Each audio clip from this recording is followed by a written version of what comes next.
This video is on Unit 8, Chapter 16, the unit circle, lesson number 2, the unit circle. In this video, I'm going to show you a different way to evaluate trig ratios. And I'm going to call it the triangle method. It's just something I totally made up. But in the first video that I did on lesson number 2, I showed you the unit circle. I showed you the left-hand trig on how to recreate that unit circle. And then in the second video, in part 2, what I showed you was how to evaluate trig ratios using just your unit circle or the left-hand trig. But there is another way. And I wanted to show you this, especially for those of you that are headed into pre-cal. And this method you might like better.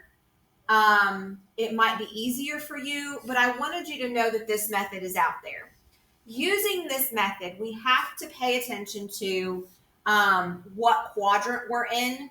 So I would caution you there. Think about what quadrant we're in and what our signs are in those quadrants.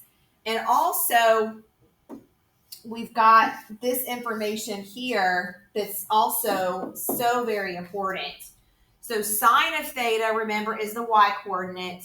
Cosine of theta is the x-coordinate. And tangent of theta is y divided by x. And so what I want to focus on here, again, is just showing you this triangle method. So I'm looking at example number 5 in our notes, and I'm going to use sine of 150. And what we have to do first is draw a coordinate plane, and then we want to draw the 150 degree angle on that coordinate plane. So 150 degrees is greater than 90 but less than 180. So our terminal side is going to end up over here in the second quadrant. So here's our 150 degree angle. And then what we're going to do from there, I'm going to extend this on out just a little bit, and I'm going to bring that perpendicular down, creating a right triangle. So the reference angle, let's think about our reference angle. So the reference angle is here, right? And then 180 minus 150 is 30. So my reference angle is 30 degrees. Keeping in mind that we are in quadrant 2. And in quadrant 2, the x is negative and the y is positive. Now, I realize that looks like I'm in quadrant 1, but I'm talking about quadrant 2. We're working in quadrant 2 where the x is negative and the y is positive.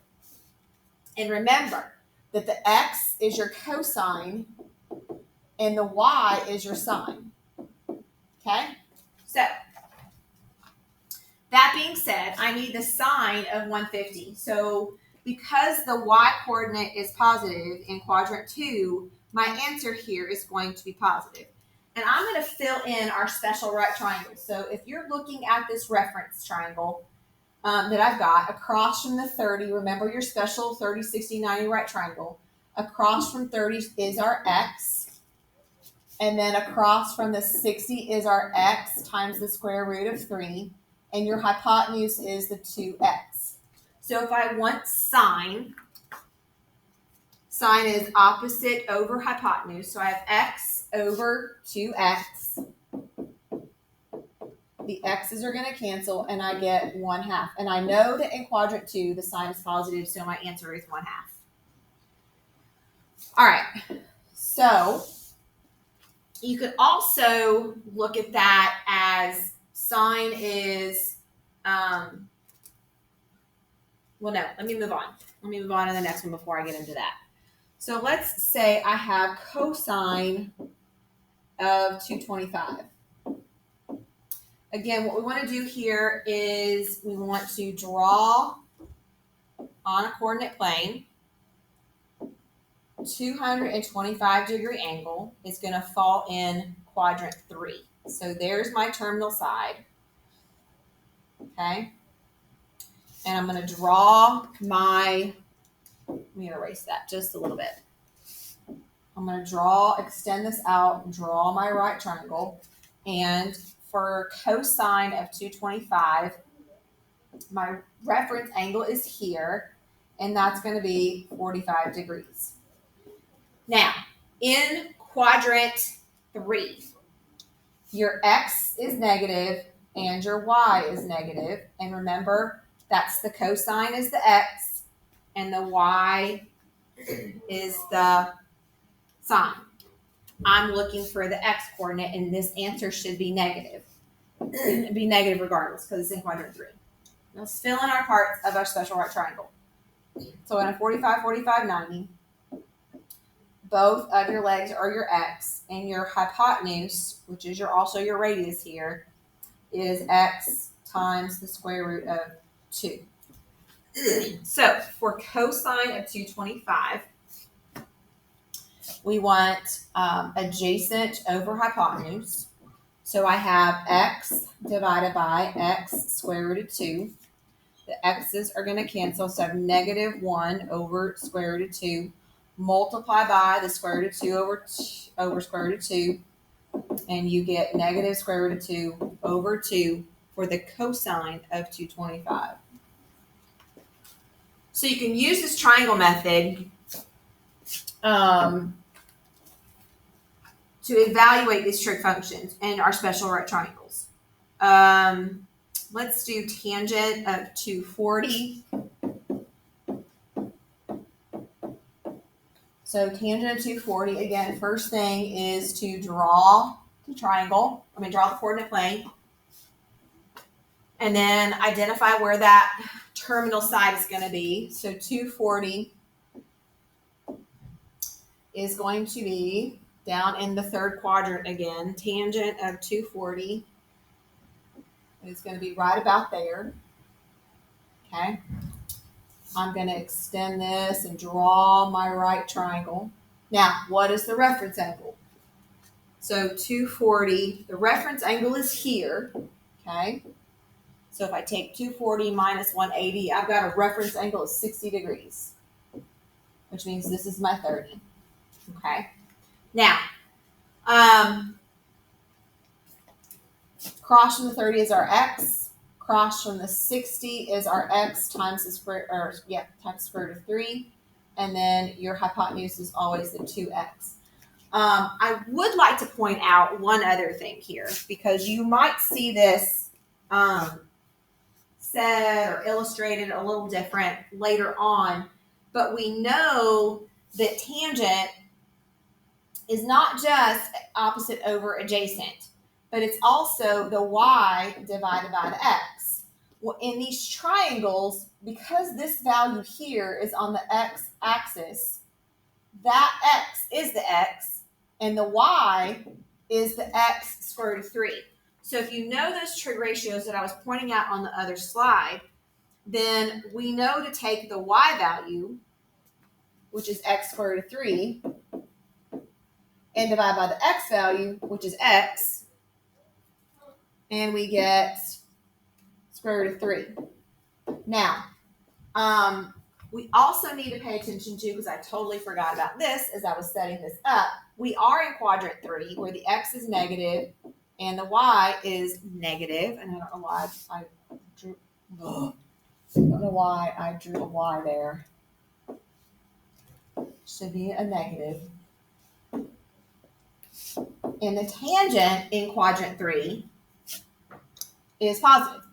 So my answer here for tangent of 240 is just the square root of 3.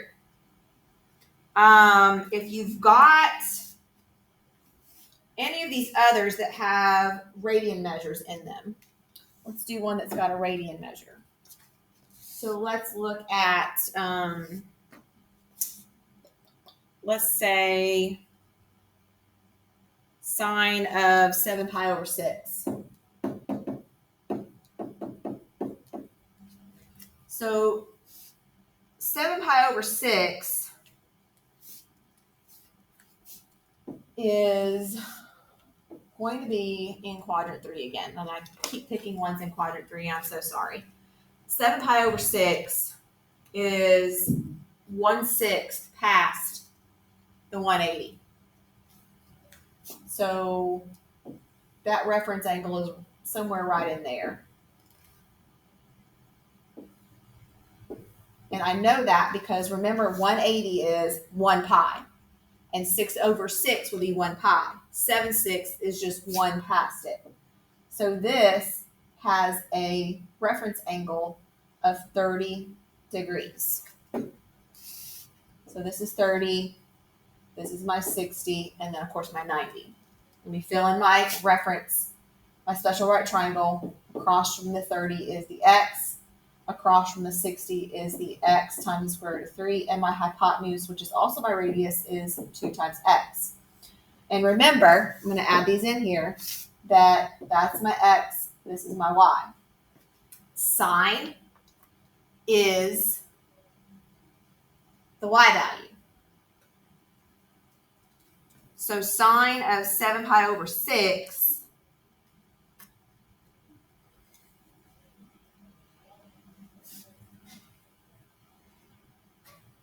let's finish this out. So opposite, sine is opposite over hypotenuse.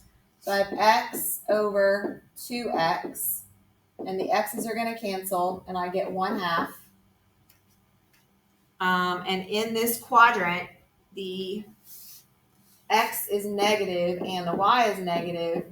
So sine is also negative. The answer here should be negative 1/2. Right. So that's how you would evaluate those. Not sure where I was going. I'm trying to follow my train of thought where I was labeling the x and the y in the red, and I just lost my train of thought. So maybe if you've got questions about anything, feel free to ask in class. But I did want to present this method to you as an alternative to the using the unit circle. I feel like this method it's definitely useful for future use. It is a little more, you got to pay attention to where you're at.